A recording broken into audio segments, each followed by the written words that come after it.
Hello everyone, সবাইকে জানাই শুভ শিক্ষক দিবস। আমার এই ব্লগটা অনেক দিন আগেই আসতো, কিন্তু আমার টাইম হয়নি ব্লগটা দেওয়ার, তাই একটু দেরি হলো। আমার স্টুডেন্টরা আমার জন্য একটা সারপ্রাইজ রেখেছিলো, যেটা আমি জানতাম না। ওরা প্রচণ্ড পরিমাণে আনন্দ করেছে। বেশিরভাগ ওই বড় ওই যে দেখাচ্ছে ইয়েলো কালারের জামা পরা ছেলেটা, ওর হচ্ছে বেশি, ওর ভাইপো আমার কাছ থেকে ছোটোর থেকেই পড়েছে। যাই হোক, ওরা আমার জন্য এইটুকু যে করেছে অনেক ভেবে চিনতে, এইটুকু ছেলেদের মাথায় যে এত কিছু থাকতে পারে সেটা আমি বুঝতে পারিনি।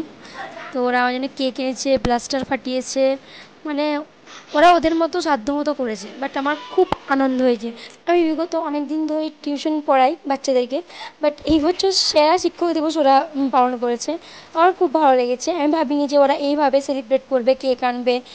আমি চাই ওরা যেমন বড় হয়ে ভালো শিক্ষা পায়, ভালো করে তাদের পড়াশোনাটা ভালো হয়, জীবনে কিছু করতে পারে। আমিও এখন স্টুডেন্ট, বাট আমার কাছে যারা পড়ে তারাও তো আমার স্টুডেন্ট। ওদের ভালোবাসা আমার কাছে সব কিছু, বলার নেই ওদেরকে আর। তা আমি যখন দেখি যে ওরা গিফট কিনেছে, আমি বলি বাবা তোরা এত কিছু করতে পারিস, মানে বাচ্চাদের মাথায় এত বুদ্ধি থাকে। আমরা যখন 7-8-এ পড়ি, আমার মনে পড়ে আমরা বড় দাদাদেরকে টাকা পয়সা দিয়ে দিতাম যে হ্যাঁ দাদা তোমরা করো, এরকম একটা ব্যাপার স্যাপার। ওরা তো 1-2-এ পড়ে, আর কয়েকজন আছে 7-এ পড়ে।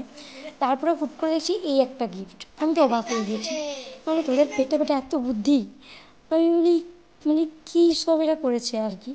তারপর আমার খুব পছন্দ হয়েছে, এটার মানে কোনো মূল্যই হয় না। তারপরে চলো ওদের জন্য পেট পূজার আমি যেটা আয়োজন করেছিলাম, ছিল রাইস, চিকেন, আর যাই হোক কিছু একটা ছিল, আমার মনে পড়ছে না। এই বাচ্চাগুলো প্রথমে খেয়েছিল, সব বেলুন ফাটিয়ে দিয়েছিল, একটা বেলুন রাখেনি দেওয়ালটাতে, সব বেলুনগুলো ওরা ফাটিয়ে দিয়েছিল, বিশেষ করে বড়গুলো। বাচ্চাগুলো তো লাগাল পায়নি, এই যে এই বড়গুলো সব ফাটিয়েছে। এটা হচ্ছে আর কি বড়দের জ্ঞান, এটা টিম যাকে বলা হয়।